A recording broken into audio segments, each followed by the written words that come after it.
지난 1998년 국회가 장애인 인권 헌장을 채택했죠.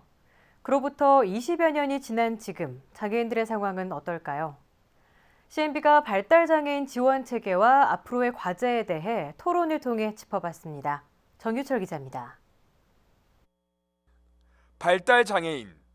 해당 나이에 이루어져야 할 발달이 이루어지지 않은 상태를 가진 장애인으로 일반적으로 신변 처리가 안 된다든지 이동 지원을 필요로 하는 장애인들을 말합니다.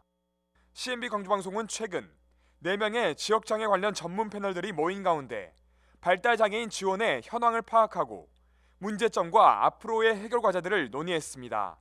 특히 우리나라 장애인 문제로 끊임없이 제기되는 장애 등급제 문제.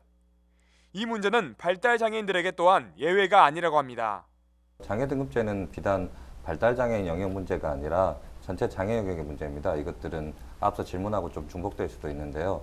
우리 사회가 장애인을 병리적 관점에서 분류합니다. 지적장애인 상급이 IQ 수준이 70까지입니다. 그러면 실제 생활하는 데 있어서 IQ 70과 71의 차이는 IQ 1의 차이인데 71은 장애인이 아니게 되는 거죠. 발달장애인은 상급까지밖에 존재하지가 않으니까. 그래서 1대1 한 사람 한 사람에 대한 어떤 장애의 특성, 그리고 사회적 환경, 개인의 환경, 그다음 신체적 이런 환경들을 다 파악한 다음에 그 개인의 지원 계획을 짜야 되거든요.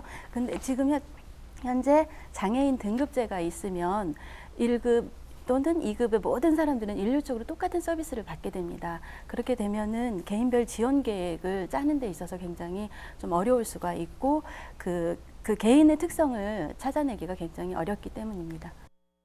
현재 우리나라 발달장애인은 약 20만 명.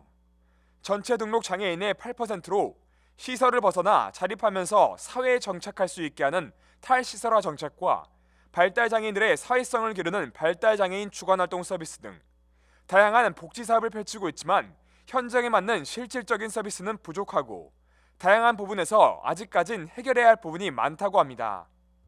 100만 원 약간 넘는 급여를 받고 누가 사회복지사가 네. 지원을 할까, 이제 그런 문제들이 현장에서는 나온 거예요. 네. 그래서 여기에 대해서는 국가가 일정 부분 지원하지만은 지자체가 또 거기에 플러스 알파로 보존해 줘야 되는 그런 문제들에 대한 이제 지원 계획들도 함께 이제 요구를 하고 계시더라고요. 가장 많이 필요로 하는 사람들이 장애인이거든요. 왜냐하면 장애인들의 이제 교육을 보면 일반적으로 뭐 요즘은 뭐 초등학교를 졸업하시면 대부분이지만 지금 현재 우리나라에 살고 있는 장애인들을 대상으로 봤을 때 초졸 미만 정도가 약 30% 이상이 초졸 미만이 있습니다. 최근 우리 사회는 법적으로 발달장애인들의 권리 보장과 지원에 윤곽을 갖췄다고 평가받습니다. 하지만 장애의 형태와 정도가 다양한 만큼 개별적이고 실질적인 서비스 적용이 필요할 것으로 보입니다. CNB 뉴스 정유철입니다.